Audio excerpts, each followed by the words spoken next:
Kanchipuram వకుడా silks నాణ్యత మా ప్రాధాన్యత. మదీనాగూడ, మియాపూర్, హైదరాబాద్ లో త్వరలో శుభారంభం.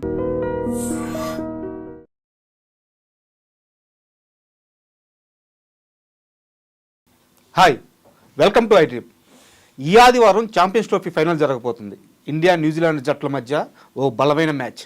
ఈ మ్యాచ్ కోసం కొన్ని కోట్ల మంది ఎదురు చూస్తున్నారు. ఈ లోపలే ఏ టీం గెలవబోతుంది, ఏ టీం ఓడిపోతుంది, ఎవరు ఎక్కువ పరుగులు చేస్తారు, ఇలాంటి అన్ని విశ్లేషణలు ఈ మ్యాచ్ చుట్టూ జరుగుతున్నాయి. దాని గురించి మాట్లాడడానికి చాణక్య మనతో ఉన్నారు. ఆయన అడిగా మ్యాచ్ విశేషాలు తెలుసుకుందాం. హాయ్ చాణక్య గారు. హాయ్ రాజా బ్రో. ఫైనల్ మ్యాచ్ సండే, ఎంత ఈగర్గా వెయిట్ చేస్తున్నారు? చాలా ఈగర్గా వెయిట్ చేస్తున్నాము. న్యూజిలాండ్ టీంకి అయితే మనం ఇవ్వాల్సినవి చాలా బాకీ ఉన్నాయి. ఒకటి కాదు, రెండు కాదు, ఇట్లా చెప్పుకుంటూ పోతే చాలా ఉన్నాయి. అంటే మెయిన్గా మన ప్రత్యర్థి న్యూజిలాండ్ అయితే బాగుంటుంది అని మనం ప్రీవియస్ వీడియోలో మనం మాట్లాడుకున్నాం. మీరు అన్నారు అన్నమాట. దానికి తగ్గట్టే మరి వచ్చేసారు న్యూజిలాండ్ వాళ్ళు. అండ్ వాళ్ళు ప్రీవియస్గా మరి సెమీఫైనల్లో సౌత్ ఆఫ్రికాతో ఆడిన గేమ్ ప్లాన్ అని కానీ చూస్తే కొంచెం దెబ్బతిన్న సింహాల్లాగానే అండ్ ఇండియా మీద ఓడిపోయారు. సో మిగతా ఏ మ్యాచ్లు ఓడిపోలేదు, ఇండియా మీద ఓడిపోయారు. కాబట్టి ఆ పగ ప్రతీకారం ఏదైతే ఉందో సౌత్ ఆఫ్రికా మీద తీర్చుకున్నారో ఓకే. కానీ ఇప్పుడు ఫైనల్ మాత్రం కంప్లీట్. సో వాళ్ళు అనుకున్న ప్లాన్స్ కానీ కంప్లీట్ ఒక డిఫరెంట్ గేమ్ ప్లాన్తో రావాలి. కానీ ఆ డిఫరెంట్ గేమ్ ప్లాన్ అది కూడా పాకిస్తాన్లో కాదు, ఇప్పుడు జరగబోయేది దుబాయ్లో. కానీ ఇక్కడ మాత్రం న్యూజిలాండ్ టీంకి ఒక అడ్వాంటేజ్ అనేది కూడా ఉంది. ఇదే వేదికగా మరి అయితే గ్రూప్ స్టేజ్లో న్యూజిలాండ్ టీం ఇండియాతో ఒక మ్యాచ్ అనేది కూడా ఆడింది, అందులో ఓడిపోయింది.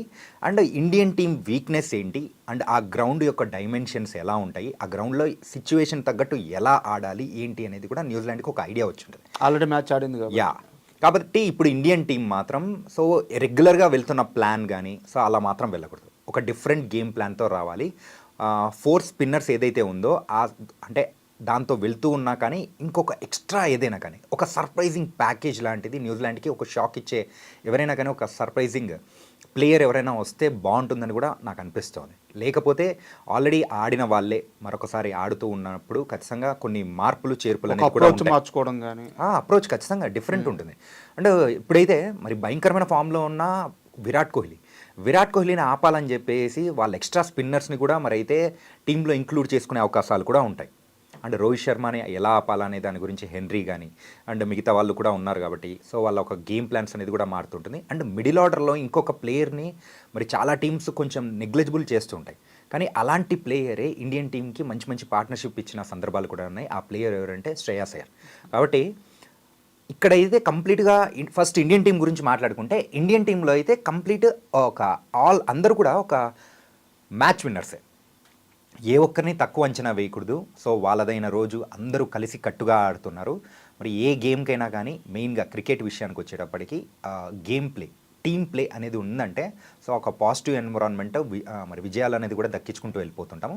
అలాగే ప్రజెంట్ ఇండియన్ టీం కూడా అదే ఫామ్లోనే ఉంది. కానీ మనం ఇంతకుముందు మాట్లాడుకున్నట్టుగానే కొంచెం కలవరబెట్టేది ఏదైనా ఉంది అని అంటే వరుసగా మ్యాచ్లు గెలుచుకుంటూ వస్తున్న టైంలో ఏదో ఒక చోకింగ్ పాయింట్ అనేది కూడా ఉంటుంది. 2023లో జరిగినట్టు మళ్ళీ ఇక్కడ కూడా జరుగుతుందా అని ఫ్యాన్స్ అందరూ కూడా కొంచెం భయపడుతున్నారు. అవును, ఆ భయం అయితే ఉంది. ఆ రోజు మన కాన్ఫిడెన్స్ అహ్మదాబాద్లో ఆడుతున్నప్పుడు కూడా ఏంటంటే ఎక్కడ లేని జనాలు సో అందరూ వచ్చి ఆ ఒక మూమెంట్స్ కానీ మనం చూస్తూ ఉన్నప్పుడు అందరూ అతుక్కపోయారు. మరి final match India versus Australia, అరే ఎంతమంది ఏంటి అని చెప్పేసి అందరినీ సైలెంట్స్ అయిపోయేలా చేశారు. ఆ రోజు అప్పటి వరకు సెమీఫైనల్ వరకు అద్భుతంగా ఆడిన ఇండియన్ టీం ఆ మ్యాచ్లో ఎందుకు ఏమైందో అర్థం కాలేదు.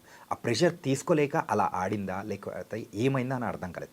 కానీ ఈసారి మరి ఛాంపియన్స్ ట్రోఫీ మన వల్ల అప్రోచబిలిటీ అనేది డిఫరెంట్గా ఉంది.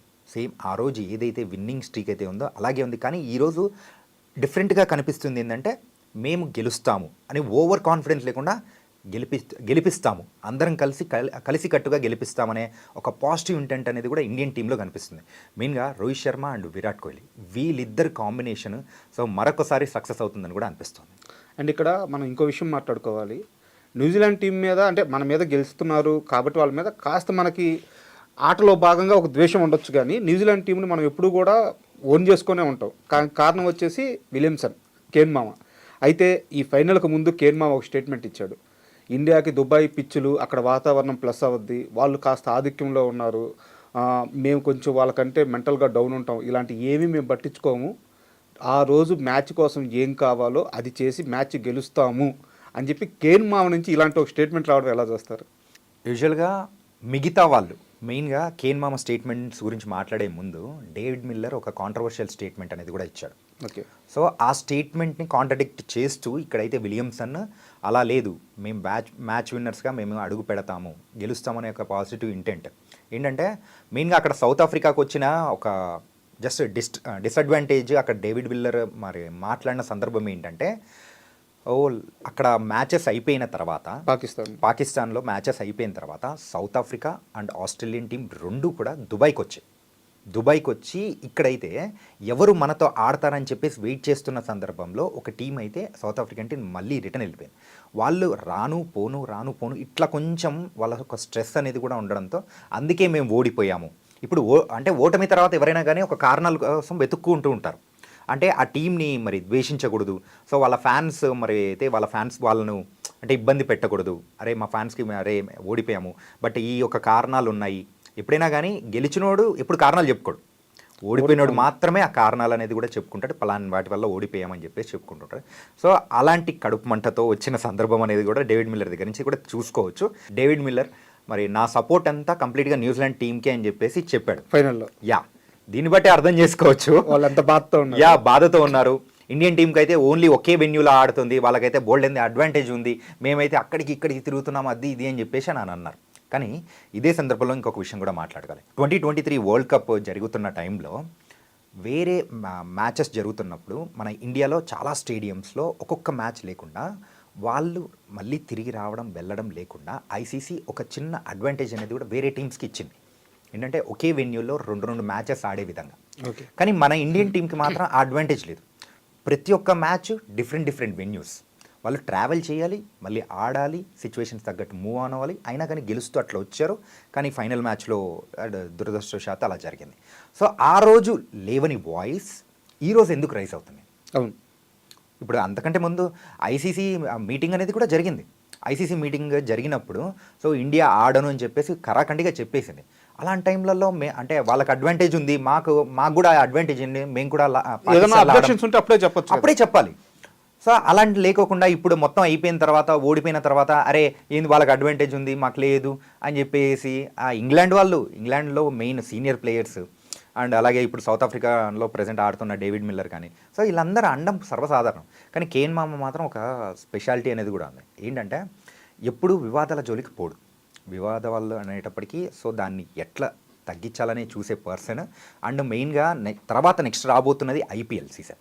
సో ఐపీఎల్ సీజన్లో మెయిన్గా ఇక్కడ 2 నెలలు ఉంటారు. ఇక్కడ ప్రతి ఒక్కరు కూడా ఏ రాష్ట్రం వాళ్ళు మరి ఏ టీమ్స్ ఆడుతున్నారో విదేశీ ప్లేయర్స్ అయినా కానీ వాళ్ళని మనం ఓన్ చేసుకుంటాం. అంతేందుకు మనకు హెడ్ ఇప్పుడైతే ఆ ప్రొఫైల్ పిక్ మార్చి ఇండియన్ టీం మీద ఉన్న కొంచెం కసిని కూడా బయట పెట్టాడు. అయినా కానీ ఇక్కడ మనకు వచ్చేటప్పటికి మనం ఏమనుకుంటాం, మన హైదరాబాద్ హెడ్ అనుకుంటాం, మన హెడ్ అని మనం అట్లా అనుకుంటాం, మనం ఓన్ చేసుకుంటాం ఆ సీజన్ వచ్చేటప్పటికి. కానీ ఇది కేవలం సో అక్కడ ఓడిపోయారు కాబట్టి ఆ కారణాలు ఆ కోపం బయట కక్కోవాలి. సో ఇలాంటి సందర్భంలోనే అలాంటి వస్తూ ఉంటుంది. ఇది మనం పట్టించుకోవాల్సిన అవసరం అనేది కూడా లేదు.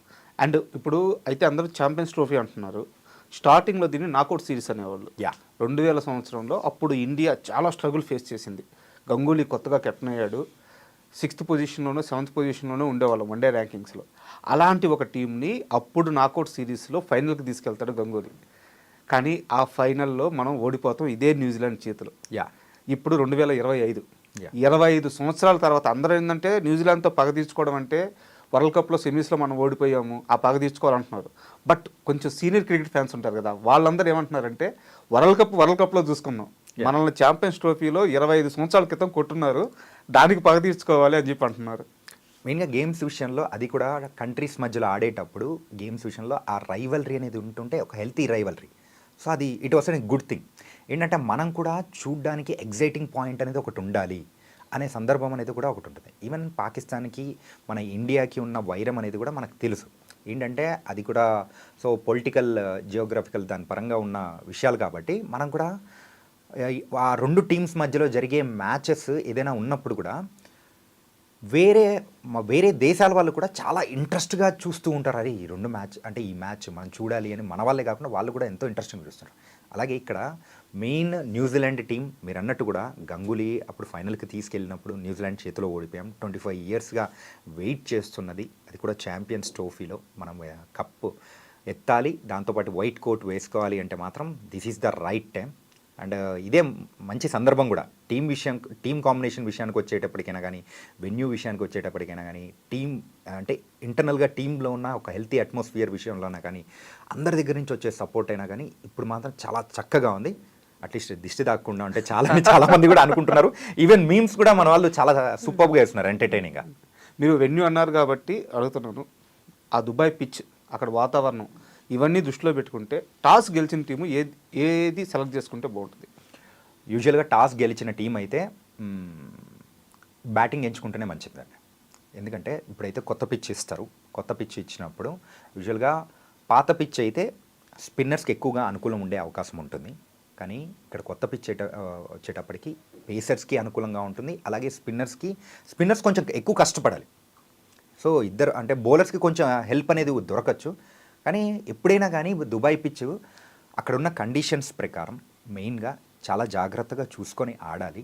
సో బ్యాట్స్మెన్ ఆడడం అంత ఈజీ కాదు. ఈవెన్ ఫస్ట్ ఇన్నింగ్స్లో అయితే కొంచెం చిన్న అడ్వాంటేజ్ ఏమన్నా ఉంటుందేమో, కానీ చేజింగ్ విషయానికి వచ్చేటప్పటికి ఒకవేళ డ్యూ వచ్చిందంటే అదృష్టం అండి.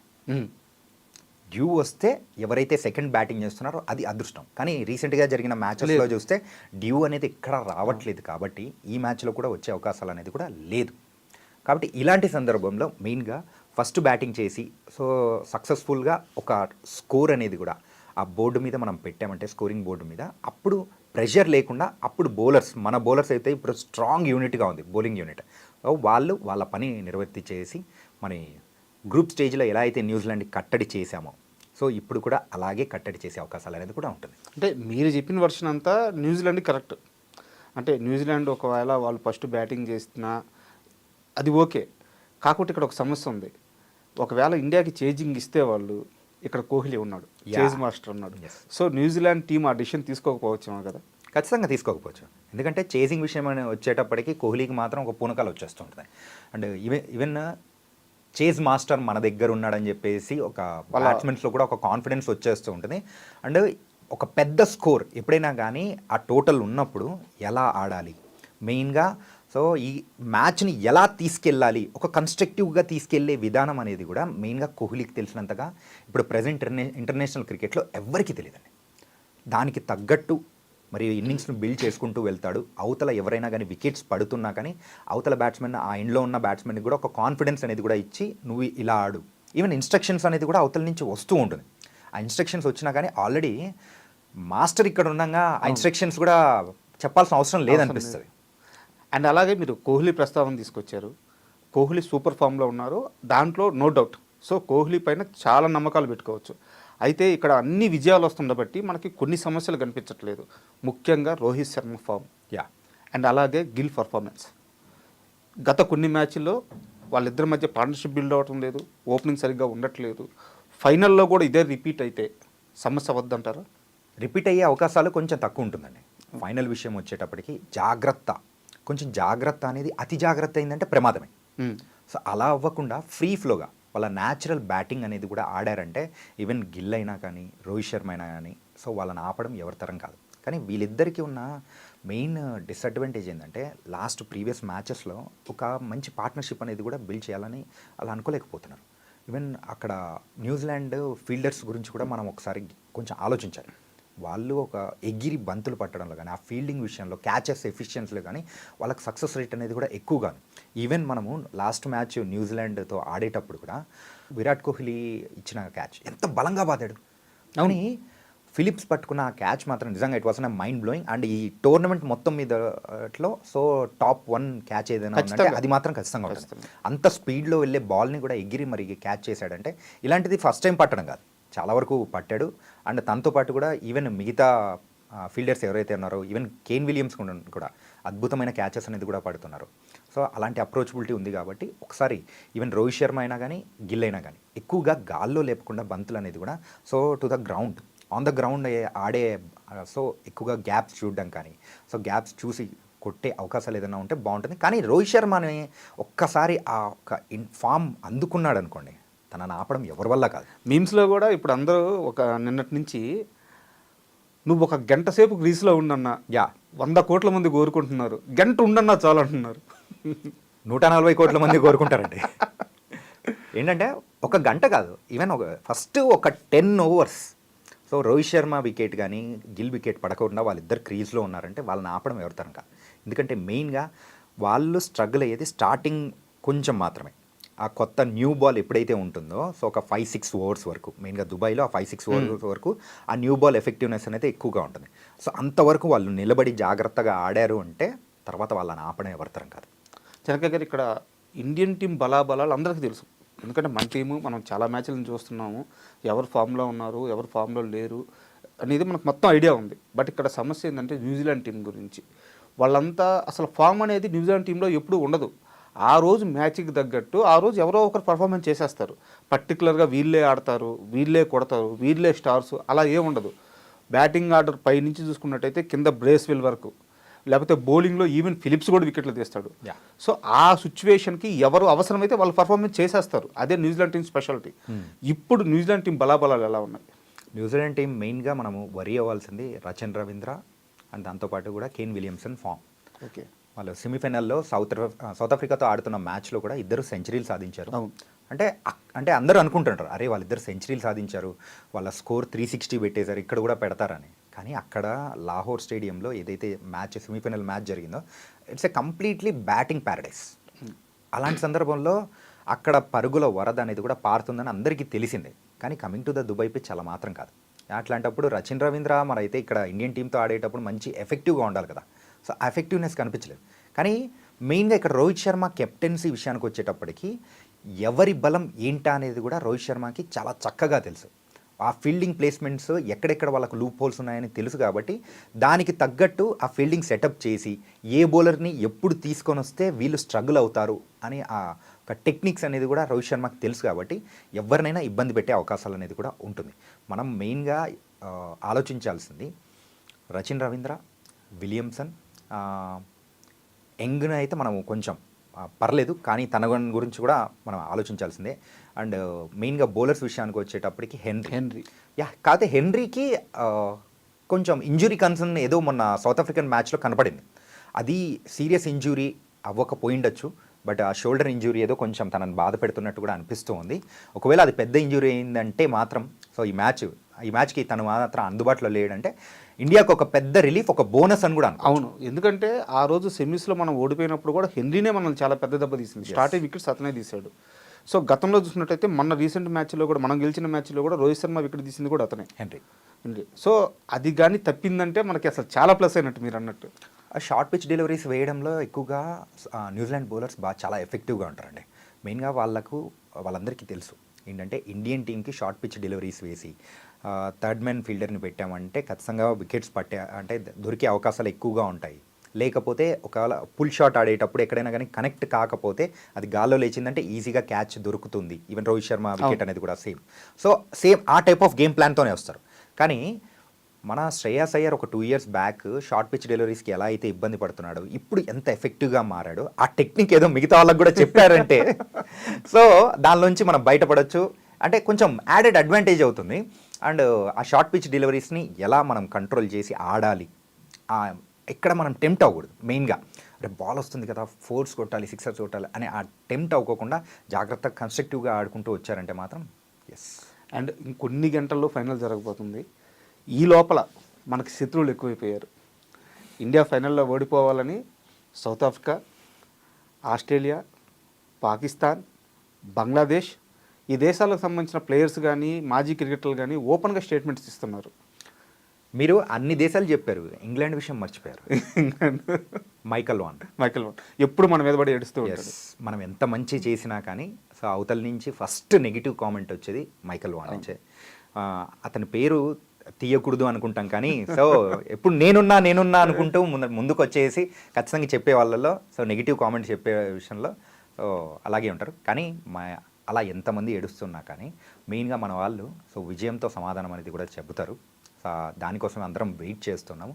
సౌత్ ఆఫ్రికన్ విషయానికి వచ్చేటప్పటికి డేవిడ్ మిల్లర్ అండ్ మిగతా దేశాల విషయం వచ్చేటప్పటికి మిగతా ప్లేయర్స్ వాళ్ళు కూడా అందరూ వాళ్ళకి తగ్గట్టు వాళ్ళు వెలగక్కుతున్నారు. కానీ ఇంకోటి మర్చిపోకూడదు, ఈ కోపం అనేది ఈ మ్యాచ్ తర్వాత ఆపేస్తే ఇంకా బాగుంటుంది. లేకపోతే ఇదే కంటిన్యూ చేశారంటే తర్వాత ఐపీఎల్ ఉంది, తర్వాత ఎవరి అందరికి రావాల్సిన వాళ్ళే. సో అప్పుడు ఓన్ చేసుకోవడంలో కూడా అక్కడ కొంచెం తేడాలు వచ్చేస్తాయి. ఈవెన్ హెడ్ సో ఆ కోపంలో ఏదో అన్నాడనే కానీ సో గేమ్ వరకే ఉంటుంది మనోడి విషయము. ఎప్పుడైతే ఆ మనోడు కూడా ఈ మధ్య రీసెంట్గా ఒక స్టేట్మెంట్ అనేది కూడా ఇచ్చాడు. సో ఎస్ఆర్హెచ్తో నేను ఆడేటప్పుడు ఆ 2 months నేను చాలా హ్యాపీగా ఫీల్ అవుతూ ఉంటాను. అంటే ఎక్స్ట్రీమ్ హ్యాపీనెస్ అనేది కూడా ఉంటుంది. అక్కడ ఇచ్చే క్రౌడ్ యొక్క అంటే లవ్ సపోర్ట్ కానీ నేను ఎప్పుడు ఎక్కడా చూడలేదు. ఏంటంటే ఈవెన్ హెడ్ అనే కాదు, ఇంతకుముందు ప్రీవియస్గా ఎవరైనా ఆస్ట్రేలియన్ ప్లేయర్స్ ఎవరైనా ఉన్నా కానీ వాళ్ళు ఇక్కడ ఫామ్ సంపాదించుకొని సో ఇంటర్నేషనల్ క్రికెట్లో కూడా వాళ్ళైతే ఒక వెలుగొందిన సందర్భాలు చూసాము. ఇక్కడున్న లవ్ని వాళ్ళైతే వదిలిపెట్టుకోలేక కొంతమంది మన ఇండియా పేర్లు కూడా వాళ్ళు పెట్టుకున్న సందర్భాలు, వాళ్ళ కొడుకు కూతుర్లకు కూడా పెట్టుకున్న సందర్భాలు కూడా మనం చూసాం. అలాంటి లవ్ అనేది కూడా కేవలం వేరే దేశాల్లో వాళ్ళ సొంత ప్రేక్షకుల నుంచి కూడా దొరకదు, మన ఇండియా నుంచి మాత్రమే దొరుకుతుంది. అంటే వాళ్ళ టీం ఓడిపోయింది కాబట్టి ఛాంపియన్స్ ట్రోఫీ వరకు మాత్రమే ఉంటుంది, తర్వాత మాత్రం ఉండదులేండి. అండ్ చెనక గారు ఇంకోటి చూస్తే మనకు ఒక బ్యాడ్ సెంటిమెంట్ అనేది ఇక్కడ రిపీట్ అవుతుంది. ఇప్పటిదాకా ఐసీసీ టోర్నీ ఫైనల్స్ సండే ఏ రోజైతే మ్యాచ్ జరిగిందో ఇప్పటిదాకా ఆ సండే ఫైనల్లో మనం ఇప్పటిదాకా ఒక్క మ్యాచ్ కూడా గెలవలేదు. యా, మీరు చెప్పింది కరెక్ట్ రాజా గారు. ఏంటంటే అదొకటి కొంచెం మనల్ని భయపెట్టే సైన్స్ అనేది కూడా ఉంటాయి. సెంటిమెంటల్గా ఏంటిది నమ్ముతారా అని కొంతమంది అంటారు. కానీ సో యూజువల్గా మన ఇండియన్స్ వచ్చేటప్పటికి కొంచెం సెంటిమెంటల్గా మనము నమ్మే సందర్భాలు ఎక్కువగా ఉంటాయి. అరే ఇలా జరుగుతుందేమో ఇట్లా అనుకుంటాం. కాకపోతే ఆ ఇంటెంట్ ఏదైతే ఉందో ఆ నెగిటివ్ థింకింగ్ అనేది తీసేసి ఈసారి మనోళ్ళు కొడతారని పాజిటివ్గా అనుకున్నాం అనుకోండి, గ్రహాలు అనేది కూడా మొత్తం మనకు అనుకూలిస్తాయి. కానీ ఇంకొక విషయం కూడా మనం చెప్పుకోవాలి. 2011 వరల్డ్ కప్ తర్వాత మన ధోని ఎప్పుడైతే వరల్డ్ కప్ సాధించిన తర్వాత మరి ఆ తర్వాత ఛాంపియన్స్ ట్రోఫీ అనేది కూడా మరి ధోని సాధించాడు. మన తర్వాత జరిగిన ఐసీసీ మరి ఈవెంట్స్లలో మ్యాక్సిమం ఒక 10 ఈవెంట్స్ అప్రాక్సిమేట్ జరిగే ఉంటాయి. అందులో మనకు విన్నింగ్ పర్సంటేజ్ ఎంత ఉందో తెలుసా? కేవలం 10% మాత్రమే. ఓకే, అన్ని దానిలలో మనము ఫైనల్ కన్నా రీచ్ అయ్యాం, లేకపోతే సెమీఫైనల్లో ఉన్నాం. ఫైనల్ ఆర్ రన్నర్అప్స్ సెమీఫైనల్ ఆర్ రన్నర్అప్స్ ఇట్లే మనం వస్తూ ఉండింది కంప్లీట్గా. కానీ లాస్ట్ ఇయర్ జరిగిన T20 వరల్డ్ కప్లో మాత్రం మనం విన్నర్స్గా అయ్యాం. సో ఆ విన్నింగ్ స్ట్రీక్ అనేది కూడా సో ఇక్కడ కంటిన్యూ చేసే అవకాశాలు అనేది కూడా ఎక్కువగా ఉన్నాయి. ఏంటంటే ఒక్కసారి విజయాన్ని రుచి చూసిన వాళ్ళు ఎప్పుడైనా కానీ ఎలా ఆడాలి సో అనేది అర్థమైపోతూ ఉంటుంది. అది తెలియకే చాలా టీమ్స్ ఈవెన్ సౌత్ ఆఫ్రికా కానీ అండ్ న్యూజిలాండ్ అయినా కానీ వాళ్ళకు ఆ ఫైనల్ ఫోబియా అనేది కూడా కొంచెం ఎక్కువగానే ఉంటుంది. ఇక్కడ న్యూజిలాండ్ కూడా రేపు జరిగే మ్యాచెస్లో ఈ ఫైనల్ మ్యాచ్లో ఆ ఫైనల్ ఫోబియా అనేది కూడా వాళ్ళ మైండ్లో కూడా తిరుగుతుంటుంది సైకలాజికల్గా. ఏముండదు అనుకుంటాం, కానీ సైకలాజికల్గా వాళ్ళకి తిరుగుతూ ఉంటుంది. ఫైనల్ మ్యాచ్లో ఆడే అవకాశాలు ఎలా దాన్ని విజయాలుగా మలుచుకోవాలనేది వాళ్ళకి తెలియదు. కానీ తెలిసింది మన ఇండియాకు మాత్రమే. ఖచ్చితంగా విజయాలు అనేది కూడా సొంతం చేసుకొని మనం అనుకున్నట్టుగానే ఆ వైట్ కోట్ వేసుకొని సో మళ్ళీ ఆ మూమెంట్ని రోహిత్ శర్మ అయితే మళ్ళీ రీక్రియేట్ చేస్తాడనిపిస్తుంది. ఓకే జనక గారు, మీరు అన్నట్టు ఫైనల్గా ఇండియా గెలిచి అదే సక్సెస్ కానీ రిపీట్ అయితే మళ్ళీ మనం ఇలాంటి ఇంటర్వ్యూతో మళ్ళీ కూర్చొని కలుసుకుందాము. And thank you.